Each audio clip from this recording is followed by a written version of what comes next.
Oke, assalamualaikum warahmatullahi wabarakatuh.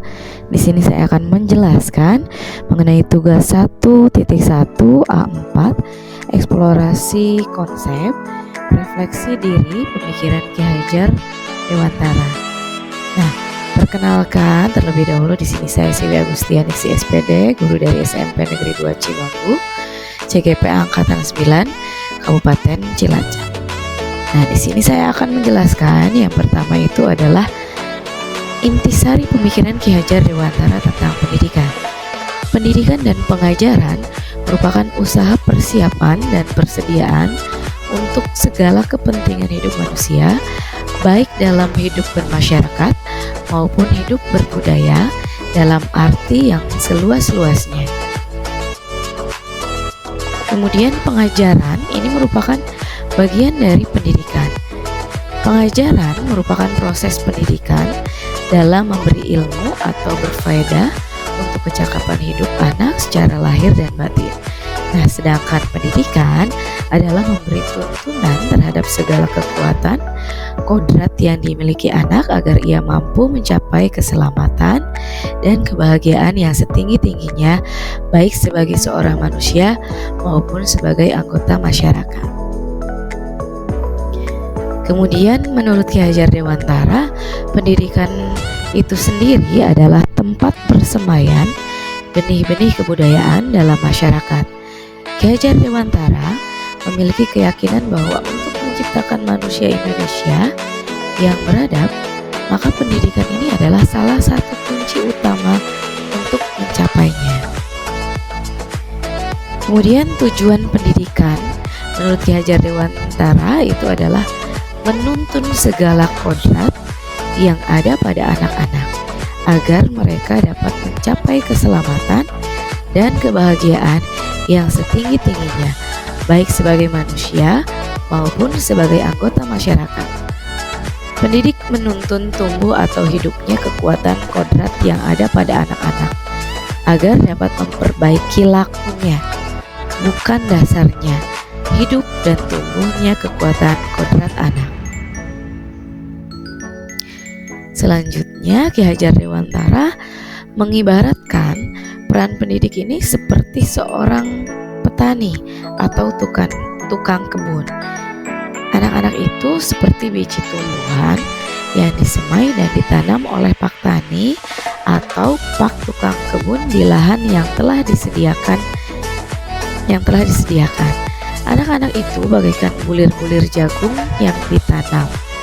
Bila biji jagung ditempatkan di tanah yang subur dan dia mendapatkan sinar matahari, kemudian pengairan yang baik, maka meskipun biji jagungnya adalah bibit jagung yang kurang baik atau kurang berkualitas, maka dia tetap akan dapat tumbuh dengan baik karena perhatian dan perawatan dari pak tani.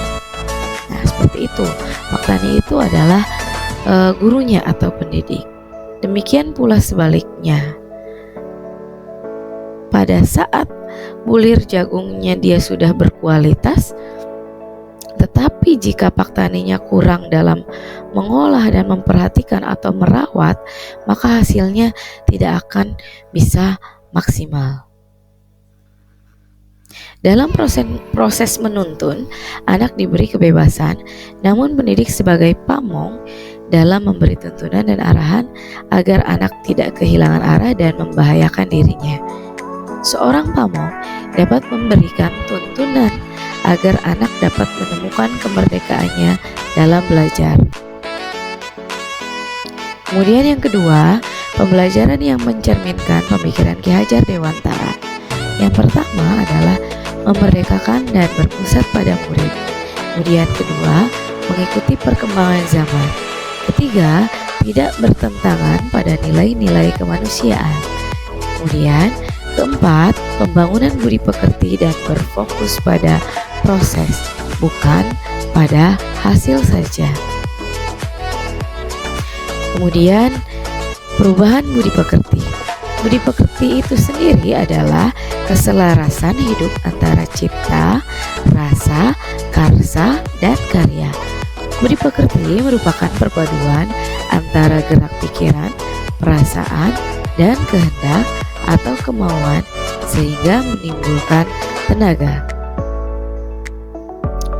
Keluarga menjadi tempat yang utama dan paling baik untuk melatih pendidikan sosial dan karakter bagi seorang anak. Keluarga merupakan tempat bersemainya pendidikan yang sempurna bagi anak untuk melatih kecerdasan, budi pekerti, atau pembentukan watak individual. Kemudian yang ketiga, ada filosofi Ki Hajar Dewantara dapat terwujud jika seperti apa saja. Yang pertama, guru bersifat among, sesuai dengan semboyan atau trilogi Ki Hajar Dewantara. Kemudian yang kedua, pembelajaran sesuai dengan kodrat alam dan kodrat zaman. Ketiga, kemerdekaan dalam memilih metode pembelajaran dan evaluasi. Kemudian keempat, konsep pemikiran Ki Hajar Dewantara di kelas itu seperti apa? Yang pertama, ini adalah penerapan ilmu pengetahuan dan teknologi dalam pembelajaran. Jadi guru memilih platform pendidikan yang kira-kira berkualitas dan sesuai dengan anak. Kemudian yang kedua, pemberian kebebasan kepada siswa untuk menemukan sumber belajar yang nantinya akan digunakan baik secara individu maupun secara kelompok, yang tentunya dengan menuntun atau pendidik mengarahkan si peserta didik.